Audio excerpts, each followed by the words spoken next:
안녕하세요. 감동 사연을 전해드리는 다만세입니다. 청취자 여러분, 오늘 깜짝 놀랄 이야기를 전해드리게 되었습니다. 지난 7월 유럽 전역이 41도 폭염으로 발칵 뒤집혔던 그때 한 외교관의 용기 있는 결단이 수만 명의 생명을 구했습니다. 벨기에 주한국 대사관의 토마스 베르코프 참사관. 환경과학 박사 출신인 그는 EU 본부의 금지 명령을 어기고 한국의 기술을 유럽에 전달했는데요.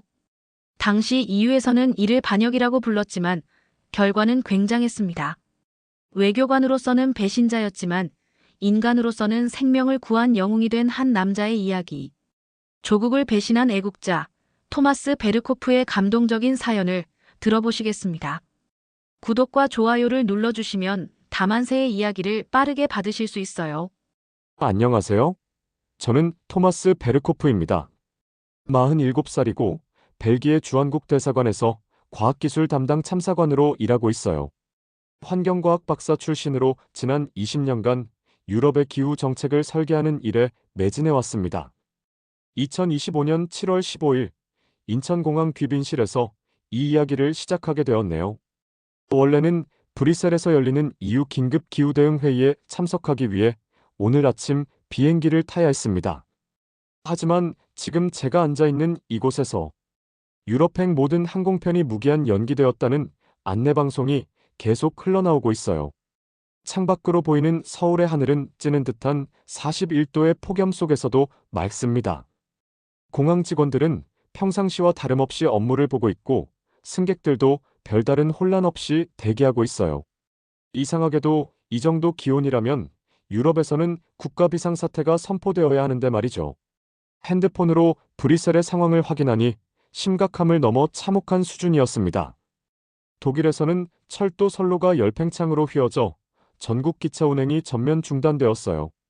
프랑스는 냉각수 온도 상승으로 8기의 원자력 발전소가 가동을 멈췄고 파리 전역이 순환정전에 들어갔다고 합니다. 더 충격적인 소식은 이탈리아에서 전해졌어요. 로마와 나폴리에서만 하루에 1200명의 열사병 사망자가 발생했다는 것입니다. 스페인 남부는 지표 온도가 60도를 넘어서며 아스팔트가 녹아내리고 있다고 하네요. EU 본부에서는 27개국 대표들이 영상회의로 긴급회담을 진행 중이라고 연락이 왔습니다. 하지만 정작 제가 참석해야 할 그 회의에 갈 수가 없는 상황이에요. 유럽의 모든 공항이 활주로 변형과 항공기 과열로 운항을 중단했거든요. 호텔로 향하는 택시 안에서 운전기사분이 말씀하시더군요. 오늘이 올해 가장 더운 날이라고요. 하지만 그분의 표정에는 별다른 걱정이 보이지 않았습니다.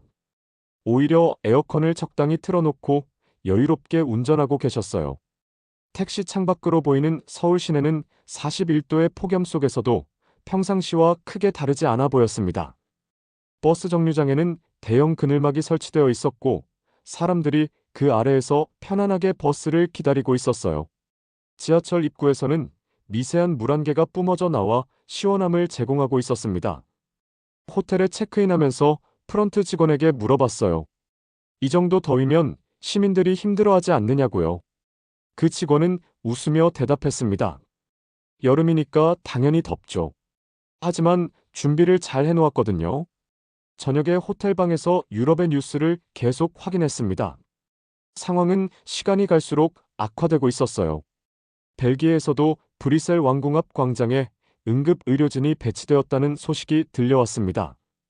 제 아내에게 전화를 걸려 했지만 브뤼셀의 통신망이 불안정해 연결되지 않았어요.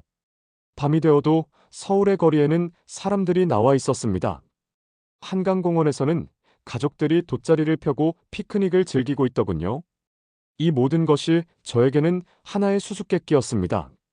똑같은 지구, 비슷한 기온인데 어떻게 이렇게 다른 모습일 수 있을까요?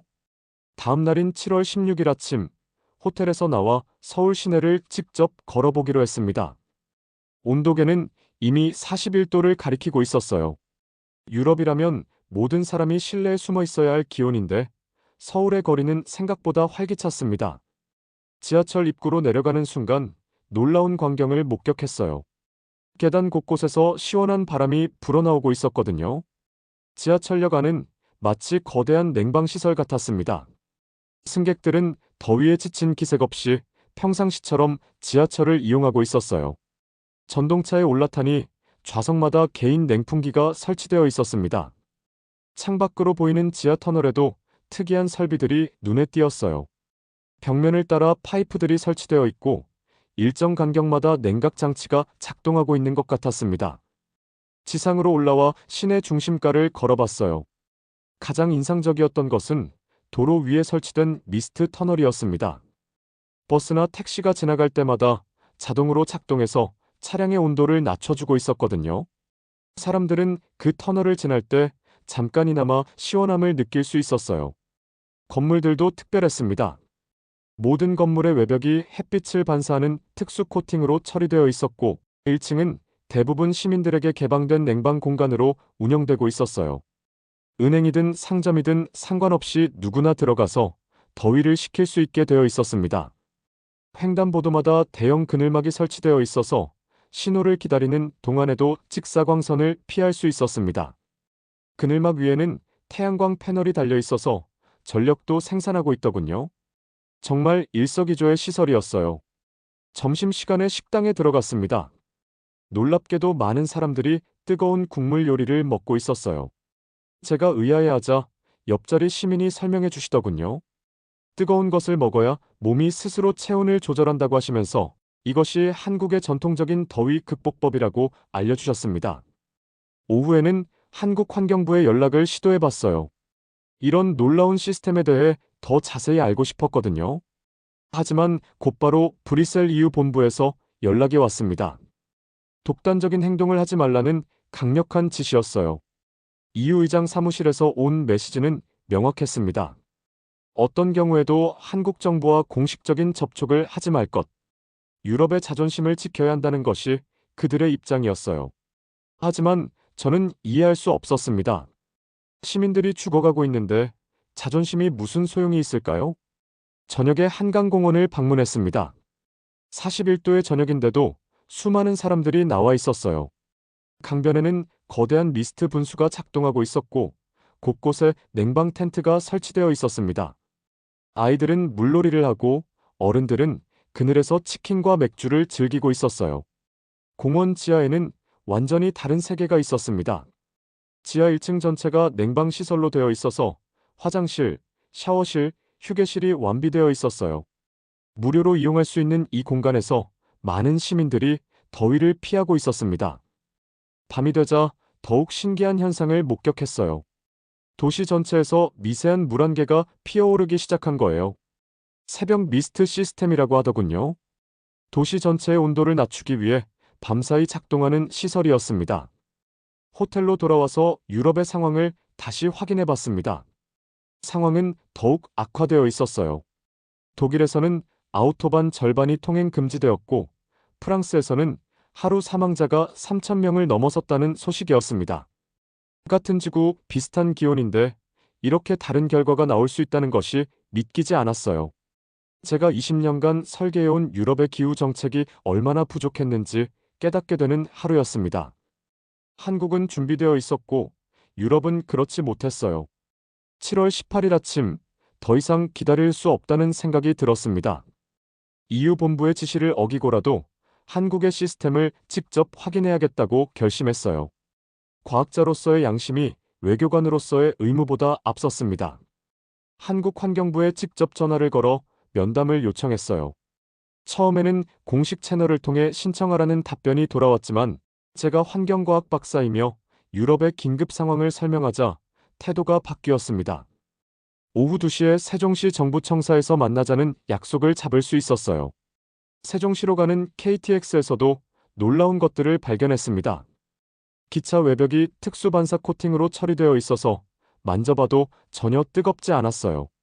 내부는 개인별 냉방 시스템이 완비되어 있었고 창밖으로 보이는 고속도로에는 거대한 태양광 캐노피가 설치되어 있었습니다.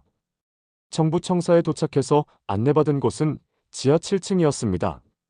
여러 단계의 보안 검색을 거쳐 들어간 그곳은 제가 상상했던 것을 훨씬 뛰어넘는 시설이었어요. 축구장만한 공간에 수백 개의 모니터가 설치되어 있었고 중앙의 초대형 스크린에는 한반도 전체의 실시간 열지도가 표시되고 있었습니다. 박현준 센터장이 저를 맞이해 주었습니다. 40대 중반으로 보이는 그는 차분하면서도 자신감 넘치는 모습이었어요. 여기가 대한민국 여름의 컨트롤 타워라고 소개하면서 인구 5,200만 명의 생존을 책임지는 곳이라고 설명해 주었습니다. 화면에 표시되는 데이터들은 정말 놀라웠어요. 전국 500만 개의 센서에서 몇 초마다 온도, 습도, 풍속, 일사량 데이터가 실시간으로 들어오고 있었습니다. 이 모든 정보를 프로메테우스라고 부르는 인공지능이 분석해서 폭염 위험 지역을 예측하고 있다고 하더군요. 갑자기 모든 화면에 빨간 경고등이 켜졌습니다. 부산 해운대구에서 온도가 급상승했다는 알림이었어요.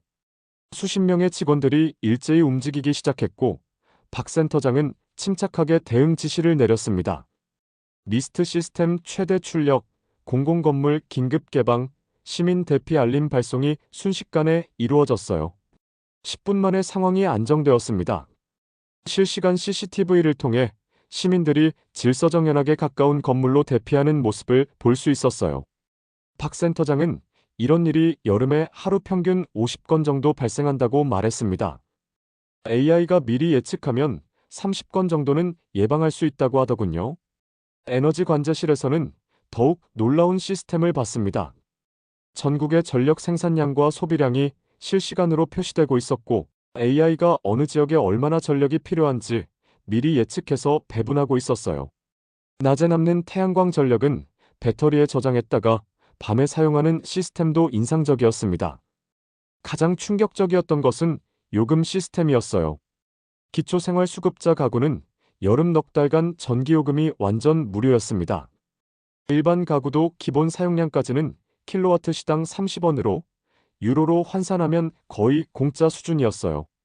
생존권은 돈으로 살 수 없다는 것이 그들의 철학이었습니다.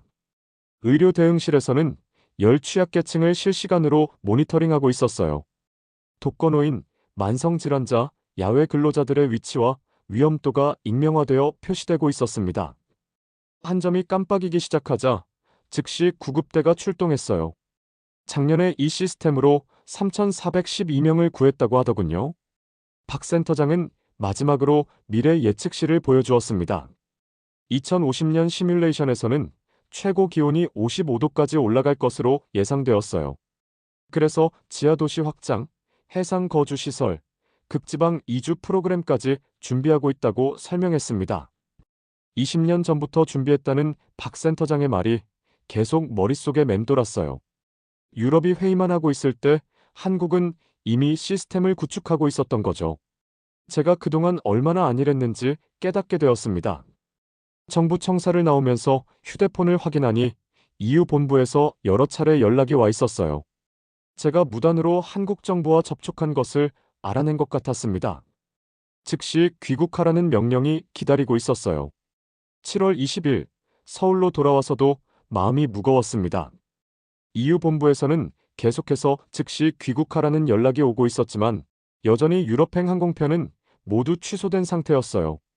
아이러니하게도 제가 유럽에 갈 수 없는 이유가 바로 제가 해결책을 찾으려는 그 문제 때문이었습니다. 오전에 한강공원을 다시 방문했어요. 41도의 폭염 속에서도 많은 가족들이 나와 있었습니다. 아이들은 미스트 분수에서 신나게 뛰어놀고 있었고 부모들은 그늘막 아래에서 여유롭게 그 모습을 지켜보고 있었어요. 할아버지 할머니들도 벤치에 앉아 담소를 나누며 평화로운 시간을 보내고 계셨습니다. 이 광경을 보면서 브뤼셀에 있는 제 가족이 떠올랐어요. 아내 마리아와 15살 딸 소피아는 지금 어떻게 지내고 있을까요? 브뤼셀의 기온도 41도에 달하고 있다는데 그들은 이렇게 평온한 시간을 보낼 수 있을까요? 휴대폰으로 아내에게 화상통화를 시도해봤지만 연결되지 않았습니다. 브뤼셀의 전력망이 불안정해서 통신에도 문제가 생기고 있다는 소식을 들었어요. 간신히 문자 메시지 하나가 도착했는데 집에서 나오지 못하고 있다는 내용이었습니다. 에어컨이 고장났는데 수리기사를 부를 수도 없는 상황이라고 했어요. 점심시간에 한국 뉴스를 확인해보니 더욱 충격적인 소식들이 전해지고 있었습니다. 이탈리아에서는 하루 사망자가 5,000명을 넘어섰고 스페인에서는 국가 비상사태가 선포되었어요.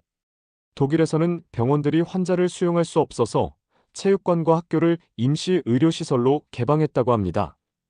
가장 가슴 아픈 소식은 룩셈부르크 대사관에서 온 연락이었어요.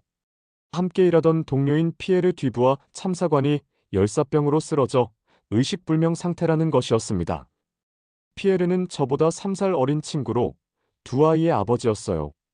그가 쓰러진 이유는 단순했습니다. 룩셈부르크 대사관 건물의 냉방시설이 고장났는데 수리할 수 없었던 거죠. 오후에 한강변을 따라 걸으면서 계속 생각했습니다. 제가 어제 본 한국의 시스템들이 유럽에 있었다면 피에르는 쓰러지지 않았을 텐데요. 수많은 사람들의 목숨을 구할 수 있는 기술과 시스템이 여기에 있는데 정치적인 이유로 그것을 가져갈 수 없다는 현실이 너무 답답했습니다. 저녁에 EU 본부에서 화상회의 참석 명령이 내려왔어요. 27개국 대표들이 모두 참석하는 긴급회의였습니다. 화면에 나타난 동료들의 모습은 처참했어요. 모두들 지쳐 보였고 몇몇은 임시 대피소에서 접속하고 있었습니다. EU 의장이 엄중한 목소리로 말했습니다. 어떤 경우에도 동양 기술에 의존해서는 안 된다고 했어요. 유럽의 자존심과 기술적 독립성을 지켜야 한다는 것이 그의 입장이었습니다. 독일 대표는 자국의 엔지니어링으로 충분히 해결할 수 있다고 주장했고, 프랑스 대표는 원자력 기술의 우수성을 강조했어요. 하지만 현실은 달랐습니다. 독일의 엔지니어링도 프랑스의 원자력 기술도 41도의 폭염 앞에서는 무력했어요. 오히려 원자력 발전소들이 냉각수 온도 상승으로 가동을 중단하면서 상황을 더욱 악화시키고 있었습니다. 회의가 끝나고 혼자 호텔방에 앉아 있으니 마음이 무거웠어요. 과학자로서 저는 해답을 알고 있었습니다. 한국의 통합기후 대응 시스템, 미스트, 터널 기술, AI 기반 예측 시스템들이 유럽을 구할 수 있다는 것을 확신했어요. 하지만 외교관으로서는 상부의 명령을 따라야 했습니다. 밤늦게 다시 아내에게 연락을 시도했어요. 다행히 이번에는 연결되었습니다. 마리아의 목소리는 많이 지쳐 있었어요. 브뤼셀의 상황이 날로 악화되고 있다고 했습니다. 이웃집 할머니가 열사병으로 병원에 실려갔는데 병원도 포화 상태라서 제대로 치료받지 못하고 있다고 하더군요. 소피아도 학교가 휴교령으로 문을 닫아서 집에만 있다고 했어요. 친구들과 만날 수도 없고 밖으로 나갈 수도 없어서 많이 답답해하고 있다고 했습니다. 제가 언제 돌아올 수 있는지 묻는 아내에게 명확한 답을 줄 수 없었어요. 통화를 끝내고 창밖을 바라봤습니다. 서울의 밤거리는 여전히 활기가 넘쳤어요. 한강에서는 사람들이 야경을 즐기고 있었고 홍대 거리에는 젊은이들이 나와 있었습니다. 같은 지구 같은 기온인데 이렇게 다른 현실이 펼쳐지고 있다는 것이 믿기지 않았습니다. 이 순간 저는 중대한 결심을 해야 한다는 것을 깨달았어요. 외교관으로서의 의무와 과학자로서의 양심, 그리고 한 사람의 아버지이자 남편으로서의 책임 사이에서 선택을 해야 했습니다. 7월 22일 아침, 주한국 벨기에 대사관으로 출근했을 때 분위기가 심상치 않았습니다. 대사 집무실로 호출되어 들어가니 루크 반데르 베르겐 대사가 엄숙한 표정으로 저를 맞이했어요. 책상 위에는 EU 본부에서 온 공문이 놓여 있었습니다. 대사는 차분하지만 단호한 목소리로 말했습니다. 토마스, 자네가 어제 한국 정부와 무단으로 접촉했다는 보고를 받았네. 이는 명백한 외교 규정 위반이야. EU 본부에서는 자네의 모든 활동을 즉시 중단하라고 지시했어. 외교관으로서 이것이 무엇을 의미하는지 알고 있겠지. 저는 변명을 시도해봤어요. 대사님, 유럽의 상황이 얼마나 심각한지 아시지 않습니까? 한국의 기술이 우리를 구할 수 있습니다. 하지만 대사는 고개를 저었어요.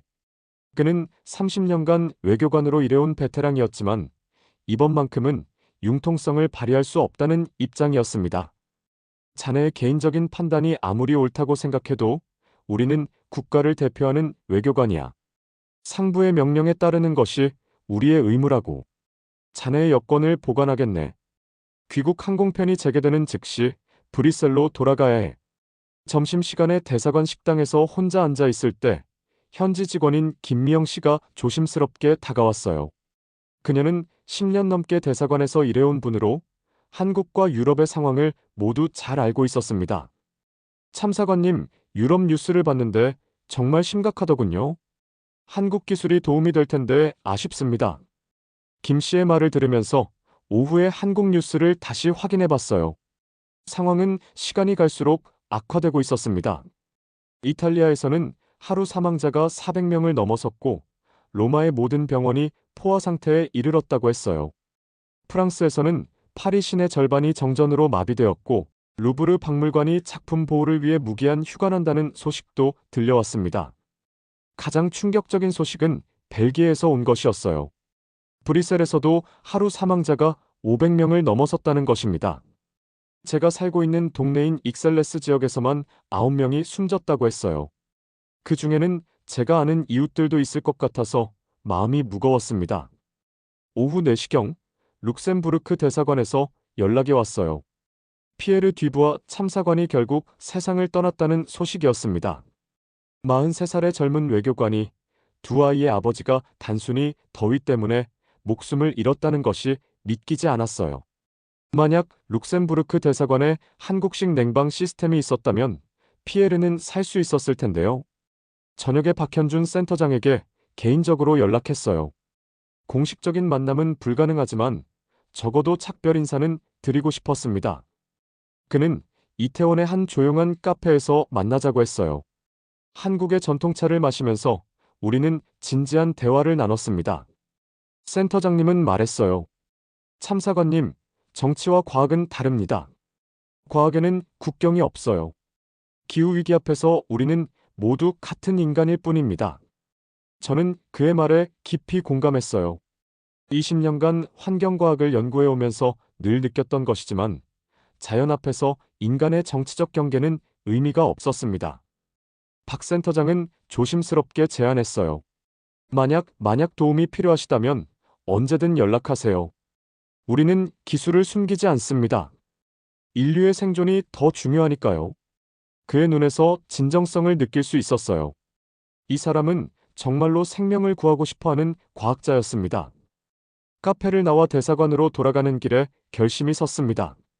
EU의 명령을 어기고 한국의 기술 자료를 브뤼셀로 전송하기로 한 거예요. 외교관으로서는 배신이겠지만 과학자로서 그리고 무엇보다 한 사람의 인간으로서는 옳은 일이라고 생각했습니다. 밤 11시 대사관이 조용해진 후에 행동에 옮겼어요. 제 사무실 컴퓨터로 박 센터장이 준 연락처에 메시지를 보냈습니다. 미스트 터널 기술 자료, 지하 냉각 시스템 설계도, AI 기반 폭염 예측 알고리즘에 대한 정보를 요청했어요. 1시간 후 암호화된 파일들이 도착했습니다. 총 4TB에 달하는 방대한 자료였어요. 한국이 20년간 축적한 폭염 대응 기술의 모든 것이 담겨 있었습니다. 저는 이 자료들을 다시 암호화해서 브뤼셀의 EU 기후 대응팀에 직접 전송했어요. 전송을 완료한 후 창밖을 바라봤습니다. 서울의 밤은 여전히 평화로웠어요. 한강에서는 사람들이 야경을 즐기고 있었고 도시 전체에서 미세한 미스트가 피어오르고 있었습니다. 이 기술들이 유럽에 도착하면 많은 생명을 구할 수 있을 거라고 확신했어요. 하지만 동시에 제 외교관 생활은 끝났다는 것도 알고 있었습니다. 내일 아침이면 보안팀이 제 행동을 발견할 테고 저는 반역자로 규정될 거예요. 그럼에도 후회는 없었습니다. 피에르 같은 희생자가 더 이상 나오지 않도록 하는 것이 더 중요했으니까요. 새벽 2시 마지막으로 아내에게 메시지를 보냈어요. 곧 큰 변화가 있을 거라고 하지만 모든 것이 좋은 방향으로 바뀔 거라고 전했습니다. 7월 24일 새벽 4시 대사관 보안팀이 제 사무실 문을 두드렸습니다. 예상했던 일이었어요. 지난밤 제가 전송한 데이터가 발각된 것 같았습니다. 보안팀장인 마르크 르클레르가 엄중한 표정으로 말했어요. 베르코프 참사관, 무단으로 기밀 자료를 외부로 전송했다는 의혹이 있습니다. 즉시 조사에 협조하십시오. 저는 담담하게 응답했어요. 기밀 자료가 아닙니다. 공개된 과학기술 정보를 유럽의 위기 상황을 해결하기 위해 공유한 것뿐이에요. 하지만 르클레르는 고개를 저었습니다. 그는 외교 보안 전문가로 20년 넘게 일해온 사람이었지만 이런 상황은 처음 겪는 것 같았어요. 오전 8시 반데르베르겐 대사가 긴급 회의를 소집했습니다. 화상으로 브뤼셀의 EU 본부, 그리고 각국 대사들이 참석했어요. 화면에 나타난 EU 외교 담당 고위 관리자 안나 밀러의 표정은 분노로 일그러져 있었습니다. 베르코프 참사관의 행위는 명백한 외교 규정 위반이며 즉각적인 징계가 필요하다고 말했어요. 하지만 놀라운 일이 벌어졌습니다. 독일 대사 하인츠 슈미트가 제 편을 들어준 거예요. 밀러 담당관님, 잠깐만요. 베를린에서는 이미 이 한국 기술을 검토하기 시작했습니다. 미스트 터널 설계도를 받자마자 우리 엔지니어들이 분석에 들어갔어요. 이것은 정말로 혁신적인 기술입니다. 이탈리아 대사 마르코 로시도 동조했어요. 로마에서도 마찬가지입니다. 지하 냉각 시스템 자료를 받고 즉시 테스트에 들어갔는데 효과가 놀라웠어요. 어제 하루 동안 임시로 설치한 시설에서만 200명의 생명을 구했습니다. EU 본부에서는 혼란스러워했어요. 밀러 담당관은 계속해서 유럽의 기술적 독립성을 강조했지만 현장의 대사들은 다른 반응을 보였습니다. 스페인 대사는 바르셀로나에서 한국식 그늘막 시스템을 시범 설치했더니 거리 온도가 10도나 낮아졌다고 보고했어요. 같은 시각 유럽 각지에서는 놀라운 변화가 일어나고 있었습니다. 제가 전송한 기술 자료를 바탕으로 각국 정부들이 긴급히 대응 시설을 구축하기 시작한 거예요. 파리에서는 새벽부터 첫 번째 미스트 터널 공사가 시작되었고, 베를린에서는 주요 지하철역에 한국식 냉방 시스템 설치 작업이 진행되었습니다. 하지만 가장 드라마틱한 변화는 사망자 수에서 나타났어요.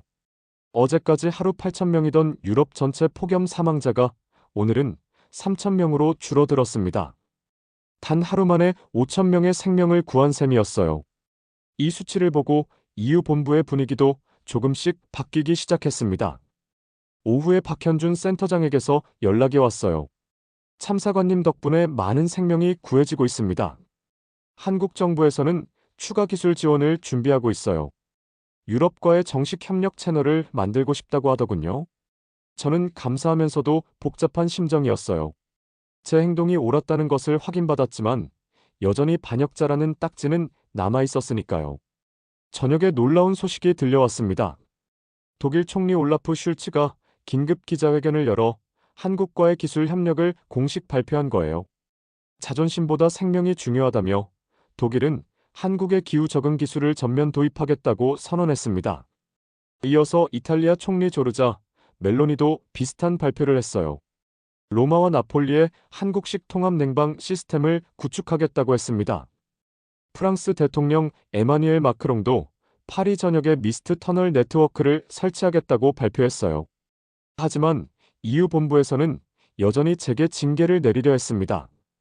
밤 9시에 화상회의가 소집되었고 27개국 대표들이 모두 참석했어요. 밀러 담당관은 베르코프 참사관의 행위는 외교 규정을 명백히 위반한 것이며 어떤 결과가 나왔든 처벌받아야 한다고 주장했습니다. 하지만 이번에는 더 많은 대사들이 제 편을 들어줬어요. 네덜란드 대사는 암스테르담에서 한국 기술로 수백 명을 구했다고 증언했고, 벨기에 대사도 브뤼셀 상황이 크게 개선되었다고 보고했어요. 심지어 덴마크와 스웨덴 대사들까지 한국과의 협력 확대를 요청했습니다. 가장 감동적이었던 것은 룩셈부르크 대사의 발언이었어요. 그는 피에르 뒤부와 참사관을 추모하면서 말했습니다. 피에르가 살아있다면 베르코프 참사관의 행동을 지지했을 것입니다. 그는 항상 생명이 정치보다 중요하다고 말했거든요. 회의는 새벽까지 이어졌어요. 결국 투표에 붙여졌는데 27개국 중 19개국이 제 행동을 지지했습니다. 징계는 보류되고 대신 한국과의 공식 기술 협력을 추진하기로 결정되었어요. 새벽 2시 모든 회의가 끝나고 혼자 대사관 사무실에 앉아 있을 때 문자 메시지가 도착했습니다. 아내 마리아에게서 온 것이었어요. 여보, 브뤼셀에 한국 기술로 만든 냉방소가 생겼어요.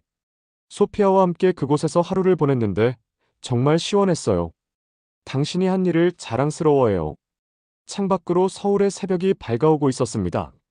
한강에서는 벌써 새벽 운동을 하는 사람들이 보였어요. 저는 비로소 제가 옳은 선택을 했다는 확신을 가질 수 있었습니다. 7월 26일 EU 징계위원회에서 화상으로 최종 심문을 받는 날이었습니다. 브뤼셀의 EU 본부 대회의실에는 27개국 대표들이 모여 있었고 저는 서울 대사관에서 대형 스크린을 통해 참석했어요.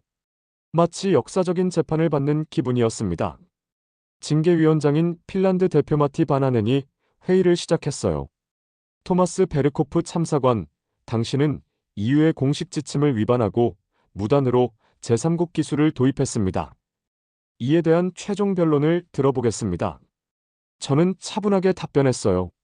존경하는 위원님들, 저는 EU를 배신한 것이 아닙니다. 오히려 구하려 했을 뿐입니다. 지난 4일 동안 한국 기술로 구한 생명이 15,000명에 달합니다. 이것이 배신인지 아니면 구원인지는 역사가 판단할 것입니다. 독일 대표 잉그리드 하인이 먼저 발언했어요. 베를린에서는 한국식 지하냉각 시스템이 가동된 후 1일 사망자가 90% 감소했습니다. 우리 병원들이 정상화되었고 시민들이 안전을 되찾았어요. 베르코프 참사관의 행동은 징계가 아니라 포상을 받아야 합니다. 이탈리아 대표 루카 산토로도 동조했어요. 로마에 설치된 미스트 터널 네트워크 덕분에 바티칸 시국까지 안전해졌습니다. 교황청에서도 한국 기술에 감사를 표했어요. 이것을 어떻게 잘못된 일이라고 할 수 있겠습니까? 하지만 프랑스 대표 장마이너스 클로드 뒤퐁은 여전히 반대 입장이었어요. 결과가 좋다고 해서 절차를 무시할 수는 없습니다. 외교적 질서와 규정을 지키는 것이 민주주의의 기본이에요. 베르코프 참사관의 행위는 선례가 될 수 없습니다. 스페인 대표 카르멘 로드리게스가 반박했어요. 뒤퐁 대표님, 바르셀로나와 세비야에서는 어제까지도 사람들이 죽어가고 있었습니다. 절차보다 생명이 우선이어야 하지 않겠습니까? 한국 그늘막 시스템 하나로 1,000명의 목숨을 구했는데 이것을 규정 위반이라고만 볼 수는 없어요. 가장 감동적인 발언은 벨기에 대표 소피 반 아켄에게서 나왔습니다. 브뤼셀 시민들이 베르코프 참사관에게 감사 편지를 보내고 있습니다. 어제 하루에만 2,000통이 넘게 도착했어요. 한 할머니는 이렇게 썼습니다. 당신 덕분에 손자를 다시 볼 수 있게 되었다고요. 네덜란드 대표 피터 반 데르메어가 구체적인 수치를 제시했어요. 한국 기술 도입 이후 유럽 전체 의료비가 하루 3억 유로 절약되었습니다. 암스테르담 병원들의 응급실 점유율이 70%에서 30%로 떨어졌어요. 이것은 단순한 기술 도입이 아니라 의료혁명입니다. 오스트리아 대표 안나 슈바르츠는 다른 관점에서 접근했어요. 빈에서는 한국 AI 예측 시스템을 도입한 후 폭염 대응이 완전히 달라졌습니다. 위험 지역을 미리 예측해서 사전 대응할 수 있게 되었어요. 이런 기술을 거부하는 것은 시민에 대한 책임 방기입니다. 포르투갈 대표 조아우 사우토도 증언했어요. 리스본의 한국식 도시 미스트 시스템이 설치된 후 관광객들이 다시 돌아오기 시작했습니다. 경제적 효과도 무시할 수 없어요. 베르코프 참사관은 생명뿐만 아니라 경제도 구했습니다. 하지만 일부 국가들은 여전히 우려를 표했어요. 체코 대표 파벨 노박은 기술 종속성에 대한 걱정을 제기했습니다. 한국 기술에 너무 의존하게 되면 우리의 기술적 독립성이 훼손될 수 있습니다. 이때 덴마크 대표 라스 라스무센이 흥미로운 제안을 했어요. 코펜하겐에서는 한국 기술을 바탕으로 우리만의 개선된 시스템을 개발하고 있습니다. 이것은 종속이 아니라 협력과 발전의 기회예요. 베르코프 참사관이 문을 열어준 덕분에 새로운 가능성이 보이고 있습니다. 폴란드 대표 마르친 코발스키는 더 나아가 미래 비전을 제시했어요. 바르샤바에서는 한국과 공동으로 차세대 기후 적응 기술을 연구하기 시작했습니다.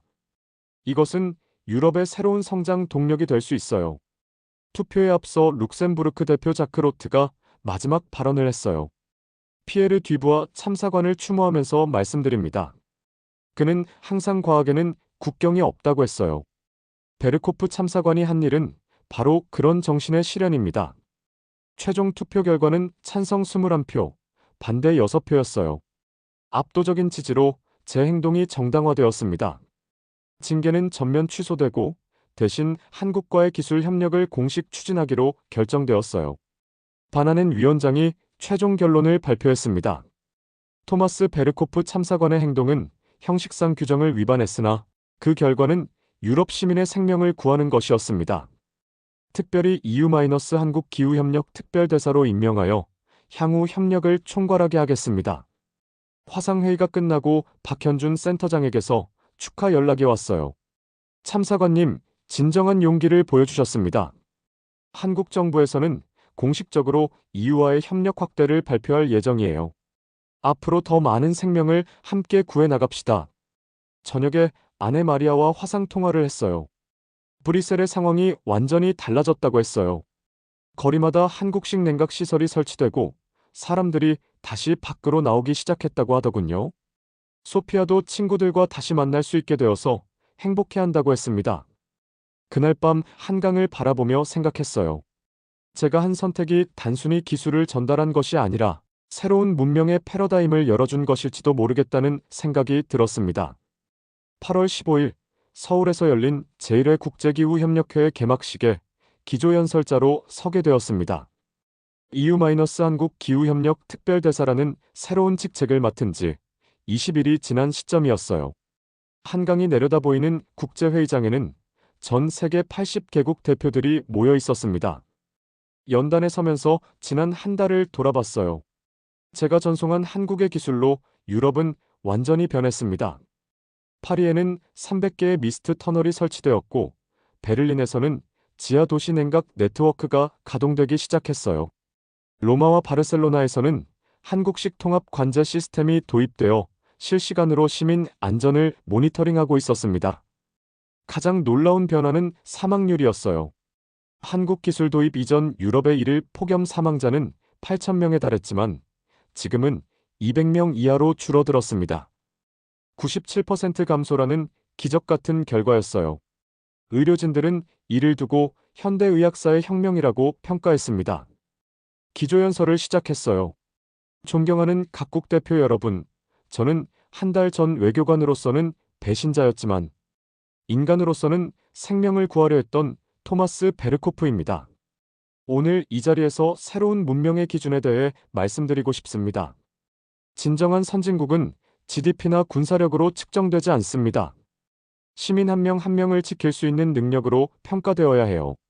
자존심보다 생명이, 경쟁보다 협력이, 이익보다 생존이 새로운 시대의 가치가 되어야 합니다.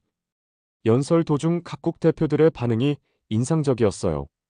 독일 총리 올라프 슐츠는 고개를 끄덕이며 메모를 하고 있었고 이탈리아 총리 조르자 멜로니는 눈물을 글썽이고 있었습니다. 프랑스 대통령 에마뉘엘 마크롱도 진지한 표정으로 듣고 있었어요. 한국의 성공 비결에 대해서도 설명했습니다. 20년 전 한국은 선택의 기로에 있었어요. 기후변화를 부정하거나 미룰 수도 있었습니다. 하지만 한국은 준비를 선택했어요. 시민의 생명을 최우선으로 하는 시스템을 구축한 거죠. 기술도 중요하지만 더 중요한 것은 철학입니다. 한국에서는 전기요금이 생존권이라고 생각해요. 여름 넉 달간 기초생활수급자는 무료로 전력을 사용할 수 있습니다. 돈이 없어서 더위에 죽는 일이 없도록 하는 게 국가의 의무라고 여기는 거죠. 청중석에서 박현준 센터장이 미소를 지으며 듣고 있었어요. 그 옆에는 지난 한 달간 유럽 각지를 다니며 기술 이전을 도운 한국 엔지니어들이 앉아 있었습니다. 이들은 단순히 기술을 팔러 온 것이 아니라 생명을 구하러 온 사람들이었어요. 미국 대표인 존 캐리 기후 특사가 질문했습니다. 미국도 이런 시스템을 도입할 수 있을까요? 저는 답했어요. 물론입니다. 한국은 이 기술을 독점하려 하지 않아요. 기후변화는 전 인류의 문제니까 함께 해결해야 합니다. 일본 대표도 손을 들었어요. 도쿄도 40도를 넘나드는 폭염에 시달리고 있는데 한국의 도움을 받을 수 있을까요? 박 센터장이 대답했습니다. 이미 준비되어 있습니다. 다음 주부터 도쿄에 한국 기술진이 파견될 예정이에요. 가장 감동적이었던 것은 아프리카 대표들의 반응이었어요. 케냐 대표는 나이로비의 슬럼가에서도 이런 기술을 사용할 수 있는지 물었습니다. 한국 정부는 개발도상국에는 무상으로 기술을 지원하겠다고 답했어요. 기후변화 앞에서 부자와 가난한 자의 구분은 없다는 것이 한국의 철학이었습니다. 연설을 마치자 기립박수가 쏟아졌어요. 80개국 대표들이 모두 일어서서 박수를 보내는 모습은 정말 장관이었습니다. 브라질 대표는 아마존 열대우림 보호와 기후 적응을 동시에 추진하자고 제안했고, 인도 대표는 델리의 대기오염 해결에도 한국 기술을 적용하고 싶다고 했어요. 오후에는 각국과의 개별 면담이 이어졌습니다. 캐나다는 토론토와 밴쿠버에 한국식 도시 냉각 시스템을 도입하기로 했고, 호주는 시드니와 멜버른에 미스트 네트워크를 구축하기로 협약을 맺었어요. 멕시코와 태국도 즉시 기술 도입을 요청했습니다. 저녁에 한강공원에서 열린 환영 만찬에 참석했어요. 세계 각국 정상들과 과학자들이 한자리에 모여 기후변화 대응에 대해 논의했습니다. 제가 한 달 전 이곳에서 느꼈던 그 평화로운 분위기를 이제 전 세계가 경험할 수 있게 되었다는 생각이 들었어요. 마크롱 대통령이 제게 다가와 말했습니다. 베르코프 대사님, 처음에는 당신을 반역자라고 생각했어요. 하지만 지금은 당신이 우리 모두를 구한 영웅이라고 생각합니다. 파리 시민들이 당신께 감사하고 있어요. 만찬이 끝나고 박 센터장과 함께 한강변을 걸었어요. 그는 말했습니다. 참사관님 덕분에 세상이 바뀌고 있어요. 이제 기후변화는 더 이상 절망이 아니라 협력의 기회가 되었습니다. 밤늦게 호텔로 돌아와 아내와 화상 통화를 했어요. 마리아는 브뤼셀의 변화된 모습을 자랑스럽게 이야기해 주었습니다. 거리마다 설치된 냉각시설들, 다시 활기를 되찾은 시민들, 그리고 무엇보다 더 이상 폭염을 두려워하지 않는 아이들의 모습을 전해 주었어요. 소피아도 화면에 나타나서 말했습니다. 아빠, 학교에서 아빠 이야기를 했어요. 선생님이 아빠를 영웅이라고 하시더라고요. 제가 답했어요. 아빠는 영웅이 아니야. 그냥 옳은 일을 했을 뿐이야. 통화를 끝내고 창밖을 바라봤습니다. 서울의 밤은 여전히 아름다웠어요. 한강에서는 여전히 사람들이 여유롭게 산책하고 있었고, 도시 전체에서 미세한 미스트가 피어오르고 있었습니다. 이제 이런 평화로운 풍경이 전 세계로 확산되고 있다는 생각에 가슴이 벅찼어요. 제 이야기는 이렇게 끝나는 것이 아니라 시작되는 거였습니다. 앞으로 더 많은 나라들과 협력하고 더 많은 생명을 구하는 일이 남아 있어요. 조국을 배신한 애국자에서 인류를 구한 외교관으로 제 인생의 새로운 장이 열리고 있었습니다.